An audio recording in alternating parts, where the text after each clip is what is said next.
Welcome to another episode of Underestimated Strength. I'm your host, Dr. Erika Seaborn. Today is Resurrection Sunday, and it's a day of rising above being mocked, devalued, and entirely underestimated. And it got me thinking about the people in our lives who sit in the front row of our audience, not to cheer us on, but to take notes. Today we are talking about the difference between a supporter and a spectator. We are talking about the people who want your blueprint but refuse to pay for the house. If you have ever had someone try to pick your brain to avoid paying for your services, or if someone has ever mistaken your quiet nature for weakness, this episode is for you. We are going to talk about how to identify the extractors, how to set firm boundaries, and how to use their audacity to build your resilience. We all have people in our lives who view everything we have and everything we do, and their immediate thought is, how can I capitalize on that? I'm very used to people wanting to take from me without supporting me. They want to know what apps I use. They want to know how I run my programs and how I design things and how I do anything in my life and what my processes are. I actually experienced this many times in my life, and one of the surprising things is I had recent experiences of this in a place where you least expect, at church. Several years ago, I belonged to a church where someone had people ask me what programs I used and how much I charged and how I come up with my ideas. You know, you get the gist of it. Well, all the while, that person was taking that information to try and build a business of their own. They were trying to get work from me for free and trying to piggyback on what I was doing for themselves. I even had people tell me straight to my face that they want to find out how I do what I do so they wouldn't have to pay me. These are your spectators. They are consumers, not contributors. And here's the psychological game they play when they want to extract your value. They try to gaslight you. They try to shrink you. They try to get you to think less of yourself than what you know you are. Because of my visual impairment, my albinism, and my soft-spoken voice, a lot of people underestimate my capabilities. They try to gaslight me to take advantage of my gifts. And some of those very same people who wanted my services for free have the nerve to tell me that I have low self-esteem. When someone tells you that you have low self-esteem while actively trying to steal your intellectual property, it is a manipulation tactic. My immediate thought was, if I have such low self-esteem, Why am I pulling for myself? Why am I advocating for myself? Why am I out here refusing to do the work for free that you are trying to extract from me?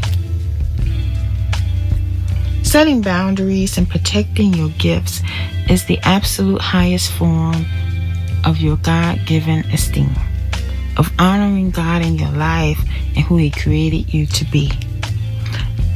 As a society, we falsely equate volume with authority. And people assume that because some are soft-spoken or have a tender nature, that they will just roll over. But a boundary does not require you to yell. It does not require you to be loud. A soft-spoken no is still a brick wall. When a spectator asks you to do what you do for free, your boundary can be a simple no. You can say, I offer consulting calls to go over my exact process, and my rate is this. Let me know if you like to book me. You don't owe anyone an explanation. You have the gift, and God has created you to be the architect of your life while you are here. He has gifted all of us to use wisdom in our business dealings and in our livelihoods. So how do we use this to build our underestimated strength? How do we take the audacity of these spectators and turn it into resilience? First of all, you have to realize that people do not steal from empty vaults. If someone is trying to extract your knowledge or anything that's innately valuable in you, like your gifts, it's undeniable proof that your mind, your spirit, and your skills are incredibly valuable. Use those attempts that they use to try to copy you as confirmation of your brilliance and your uniqueness and your valuableness. Secondly, let them underestimate you. Let them assume that your soft-spoken nature makes you weak. Let them assume anything that they want to.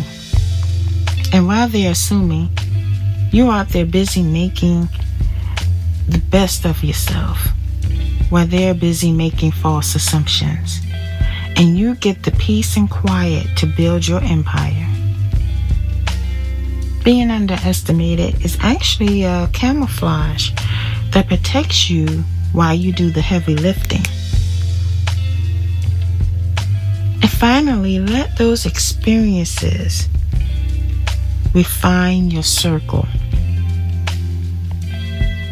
Every time a spectator reveals their true colors, they make room for someone who truly loves you. They make room for people who will really support you. They will make room for authentic, God-given people to step into your life. People who will celebrate you and that you will celebrate them as well. People who respect your boundaries while you respect theirs. People who will not use you or manipulate you. People who will gladly pay you for your services and what they are worth. You don't have to change who you are. You don't have to raise your voice. And you don't have to apologize for your boundaries to protect your God-given value. Your God-given gifts are yours. Advocate for yourself. Pull for yourself. Pray for those people. But at the same time, you need to distance yourself from that toxicity. And never let a spectator convince you that you belong in the cheap seats of your own life. Thank you for tuning in to Underestimated Strength. And if this episode helped you recognize a spectator in your life, share it with a friend who might need to hear it today to protect their own peace. Until the next time, keep setting those boundaries and building the strength that people can't see. Walk in your underestimated strength on purpose to glorify and honor God and to be the best that you can be while you are here in this living world. God bless you. The overlooked and underestimated things make God beautifully sing, turning weaknesses into strengths. Oh, how